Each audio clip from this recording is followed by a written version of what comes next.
Hallo allemaal, welkom bij een nieuwe aflevering van BordjeGezond hier in Chiang Mai, Thailand bij het Thai Fruit Festival.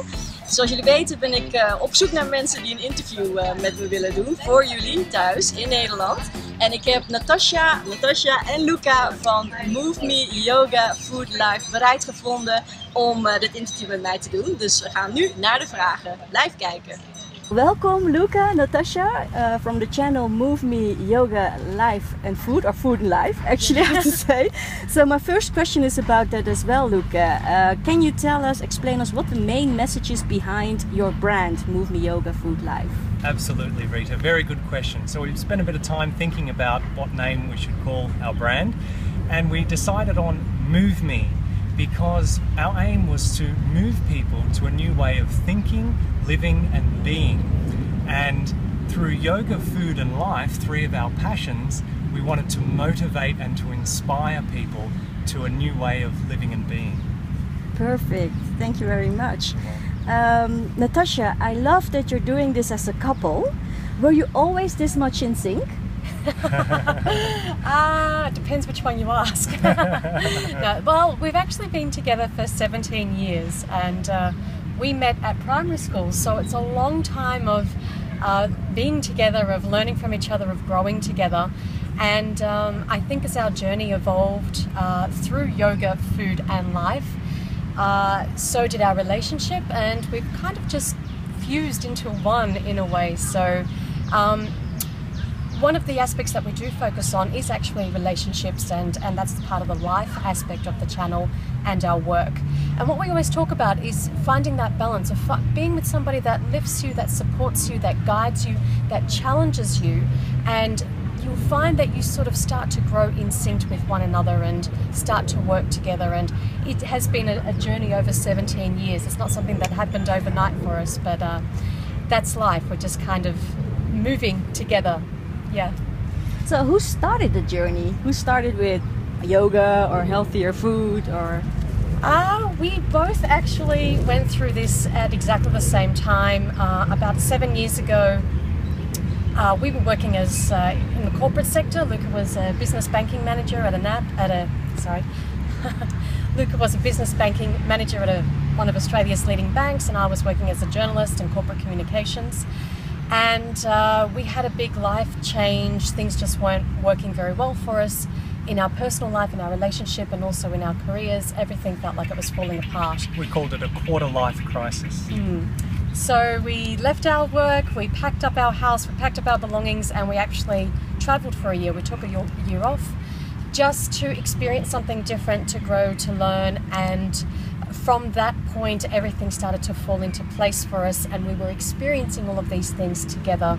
We ended up living in an ashram in India for 3 months. That's where we became vegetarian first and learned about so many things. That's where the journey really sort of started to navigate down an interesting route. And then each year after that we kept discovering. Yeah, so it was at the same time really. Good to hear. Well, you mentioned your corporate jobs, and that's actually my next question. So Luca, for you had corporate jobs before. What's the thing, can you name a thing you're happy you won't have to do ever again? Just one. You can mention 2 if you want to. Yeah, engage in unethical practices. So, you know, sometimes when you work for a corporation, many corporations behave unethically, and in turn as an employee you're behaving unethically. So, you know, I'm not a big fan of the monetary system. I think it oppresses a lot of people, and working for a bank I was supporting that oppression, and I feel good that I don't have to do that anymore. Great, yeah. So Natasha, you are all about helping people on their journeys, the lifestyle journey. What is the best compliment you received from a client?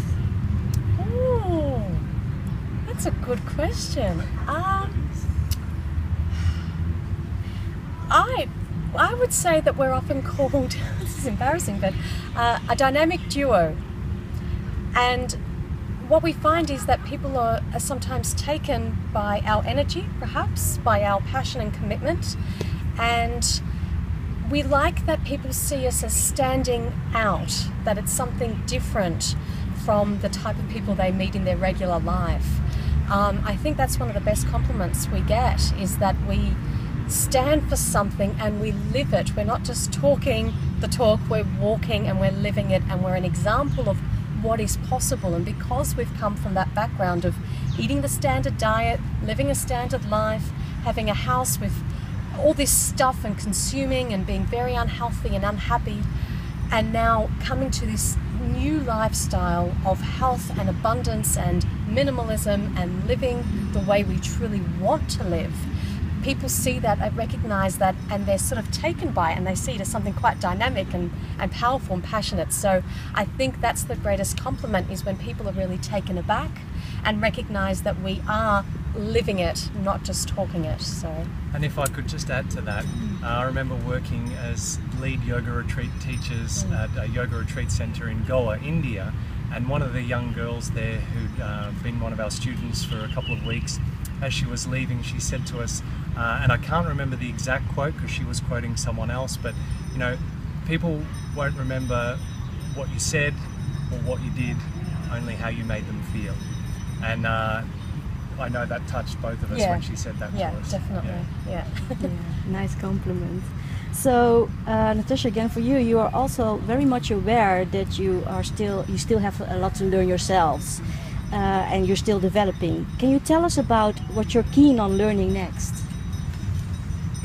I think we're actually quite new to social media, believe it or not.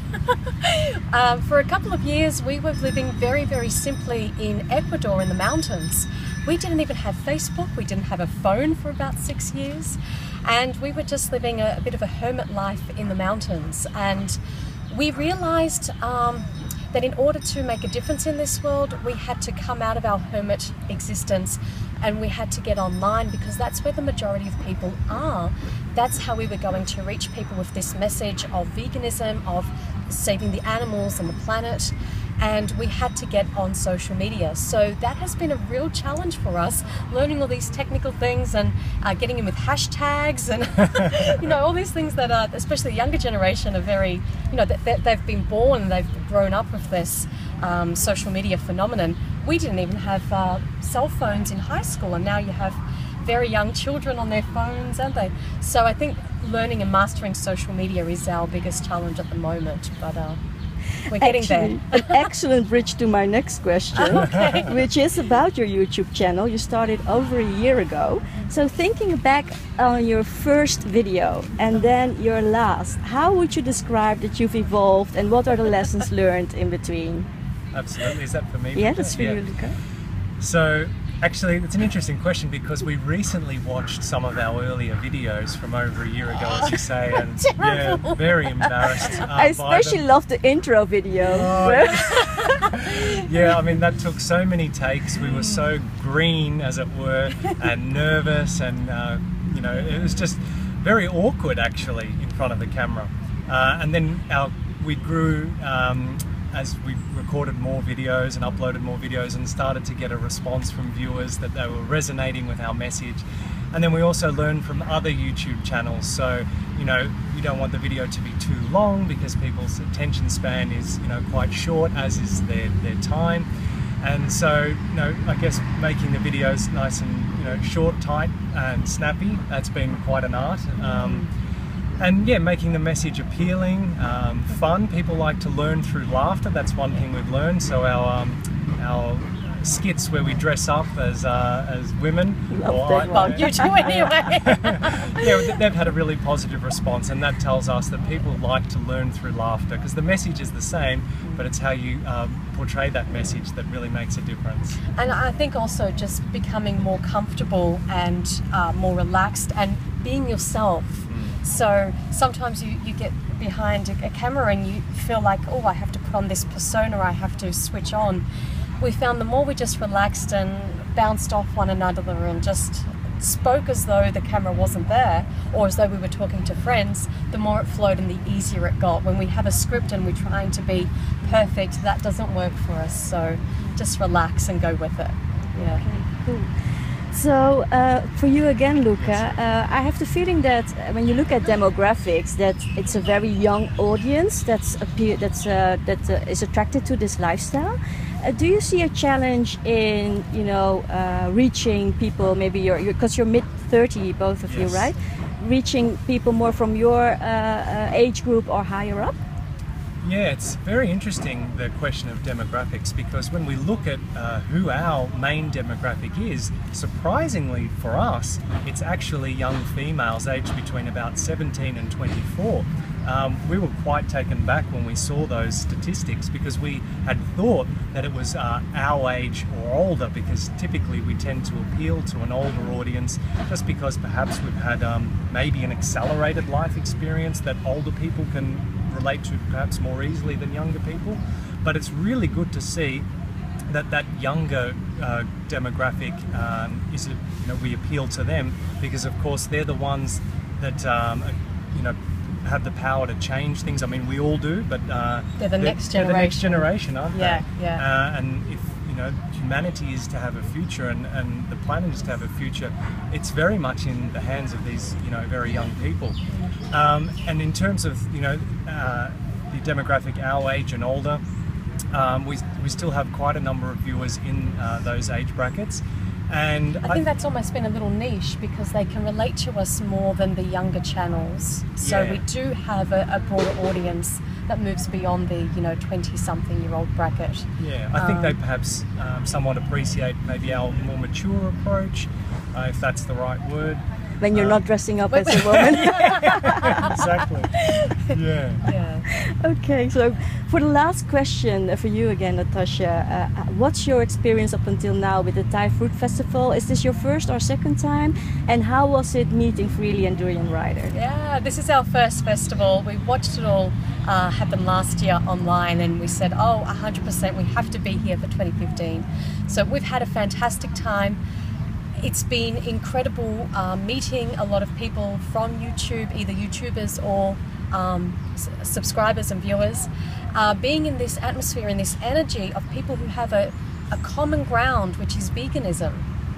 You know, a common ethical understanding that we are here to be as one on this planet and to give more than we take. That's just been beautiful, to be able to go out to restaurants and be with other high carbers and order so much food and not be embarrassed to eat in abundance in front of people, to be tested on the bicycle, to be on the bike and riding up mountains and out in this traffic here in Chiang Mai, and just be around people who are constantly pushing you to evolve, to up to the next level. Speaking of which, Harley and Freely, who organised this festival, we've had the opportunity to meet them both and spend quality time talking to them one-on-one. We had met Freely before, and we were immediately impressed by her humble, gentle, genuine, caring, kind nature, just like the girl next door.